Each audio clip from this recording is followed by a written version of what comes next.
Ну что, часы полировались 10 минут и еще пока не ушли глубокие царапины. Но они, видите, они уже стали таким немножко скругленными, как вы видите. И еще 10 минут нужно полировать.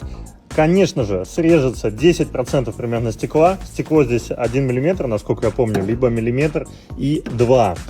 Точно не помню. И, собственно, да, стачивается стекло, да, они более хрупкие, но альтернатива является замена стекла с потерей влагозащиты, что, в принципе, хуже. А еще замена стекла просто дороже.